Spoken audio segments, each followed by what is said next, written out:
তোরা আমরা বন্ধুরা তোমরা কেমন আছো অবশ্যই কিন্তু কমেন্টে জানাতে পারো। এই আমার ভিডিওতে ভিউ আসছে না কেন? কি করেছো তোমরা?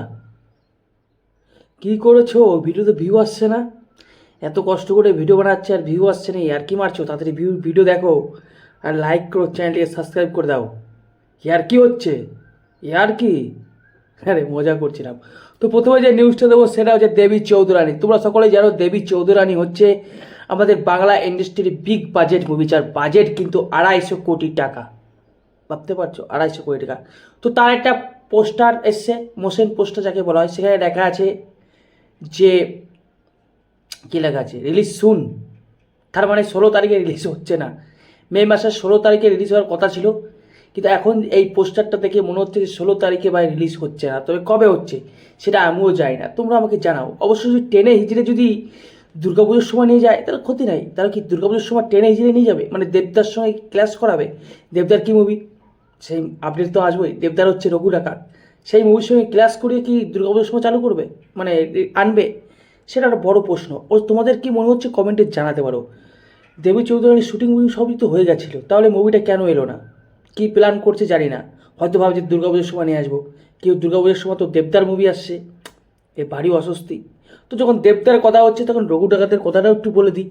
বন্ধুরা, রঘু ডাকাতের শুটিং চালু গেছে ইতিমধ্যে, তোমরা সকলেই জানো, কিন্তু একটা নিউজ যেটা পাওয়া যাচ্ছে সেটা খুব খতরনাক নিউজ, ভয়ঙ্কর নিউজ।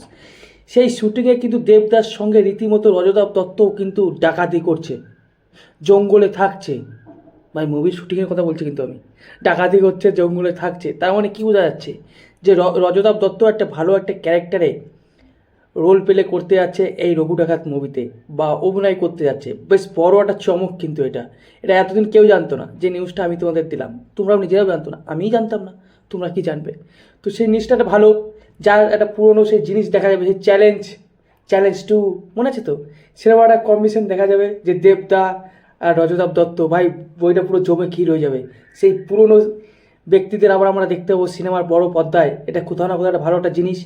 এবং যেটা মজা করেই বলছিলাম যে ডাকাতি করতে দেখা যাচ্ছে দুজনকে, দেবদার সঙ্গে রজতাভ দত্তকে, জঙ্গলের মধ্যে। তো অলরেডি শুটিং চালু গেছে, শুটিংটা হয়ে গেছে, কিন্তু একটা ডাকাতির সিন ছিল যেখানে কিন্তু রজতাভ দত্ত এবং দেবদা একসঙ্গে কিন্তু ডাকাতি করতে গিয়েছিল।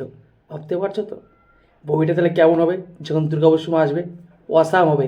ও তোমাদের কেমন লাগলো নিউজটা শুনে কমেন্টে জানাও। এরপরে যে নিউজটা দেবো সেটা হচ্ছে ধামাকাদার, পাওয়ারদার, তোমাদের চোখ পুরো কপালে উঠে যাবে। সেটা হচ্ছে দেখো, এটলিস্ট সঙ্গে সালমান খানের একটা বই হওয়ার কথা ছিল, সেটা কোনো কারণবশত বাদ হয়ে গেছে। তারপর বইটা হচ্ছে কিন্তু আমাদের পুষ্পা, যোগাখানা ইসালা, পুষ্পার সঙ্গে হচ্ছে। তো যদি আমি এখন কথা বলি, এখানে পুষ্পা মানে আল্লু অর্জুনের মানে বা পারিশ্রমিক কত নিচ্ছে জানো? জানো না তো? আমি বলছি তো, আল্লু অর্জুনের এই বইয়ের পারিশ্রমিক হচ্ছে 200 কোটি টাকা, আর এটলিট পারিশ্রমিক হচ্ছে 100 কোটি টাকা। দুজনে মিলে নিচ্ছে 300 কোটি টাকা। প্রথমে বলা ছিল এই বইটার বাজেট 500 কোটি টাকা, তাহলে 500 কোটি টাকার মধ্যে তো দুজনাই 300 কোটি টাকা নিয়ে নিচ্ছে, তাহলে 200 কোটি টাকা কি মুভি তৈরি হবে? হ্যাঁ, না কাজ কলা হবে? তো এই মুভির বাজেট কিন্তু আরও বাড়তে যাচ্ছে, আর এটাই হচ্ছে রিস্ক। আর এইখানটায় কিন্তু সালমান খানের সঙ্গে গন্ডগোল ছিল, কারণ এটলি বলেছিল 100 কোটি টাকা সে নেবে। তো একটা ডিরেক্টর ভাই 100 কোটি টাকা নিচ্ছে, মানে একটা হিরোর থেকেও বেশি নিচ্ছে। কারণ এখনও বলিউডে অনেক জায়গায় অনেক হিরো যাদের 100 কোটি টাকা কেউ দেয় না ভাই। আমাদের পশ্চিমবঙ্গের কথাই ভাবো, 100 কোটি টাকা কেউ পায়? সেখানে একটা ডিরেক্টর 100 কোটি টাকা নিচ্ছে। বন্ধুরা তোমাদের চোখ তো কপালে উঠে গেছে, আমার চোখও কপালে উঠে গেছে। বন্ধুরা কী বলবো, 100 কোটি টাকা ভাবা যায়? এ কি ভাবা যায়? ভাবা যায় না। আরেকটা যে নিউজ দেবো, মাইত্রী প্রোডাকশন হাউস, যেটা কিন্তু এই আল্লু অর্জুনের পুষ্পা মুভি করেছিল বা পুষ্পা 2 করেছিল, যে মুভিটা টোটাল কালেকশন করেছে 1900 কোটি টাকা। তারপরেও কিন্তু এই প্রোডাকশন হাউসের কেরোসিন অবস্থা কেন? সালমান সানি দেওয়ালের যে মুভি এলো জাট, সেই মুভির শুটিংয়ের জন্য ভাই সানি পাজি এই মৈত্রী প্রোডাকশন হাউসকে 65 কোটি টাকা লোন দিয়েছে, বা লোনের জোগাড় করে দিয়েছে। তাহলে যে 1900 কোটি টাকা পুষ্পা 2 থেকে ইনকাম হলো, সেই টাকাটা কোথায় গেল? মৈত্রী মুভি কি পায়নি? মানে বইটা তৈরি করে হিট হয়েছে, সুপার ডুপার হিট হয়েছে, অথচ প্রোডাকশন হাউসের কোনো লাভ হয়নি। কি চঞ্চলা, মানে কি কমেডি নিউজ না?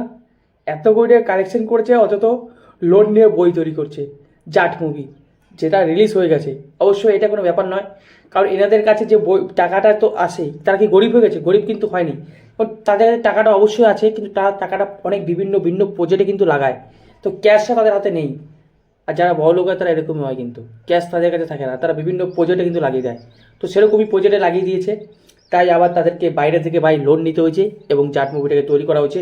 আর জাট মুভি ভাই ভালো চলছে, এবং বলতে হবে সানি দেওয়ালের দমের মানে মাস মশালা হাইপের কারণে কিন্তু বইটা হচ্ছে। আর তার সঙ্গে হচ্ছে রন্ডি ভোটার অ্যাক্টিং চুম্বেশ্বরী। ও তোমাদের কেমন লাগলো? তাতে লাইক করো, চ্যানেলটিকে সাবস্ক্রাইব করে দাও। এত কষ্ট করে ভিডিও বানাই, অবশ্য কোনো কষ্টই লাগে না ভিডিও তৈরি করতে। কী কষ্ট লাগে? খালি বক বক বক বক করে দাও, ভিডিও তৈরি হয়ে যাবে। আর পিছনে ব্যাকগ্রাউন্ডে ছবিগুলো দিয়ে দাও, ভিডিওগুলো দিয়ে দাও, বাস হয়ে যাবে। তাহলেই খেলা শুরু, চালু শুরু আরম্ভ। রাখছি।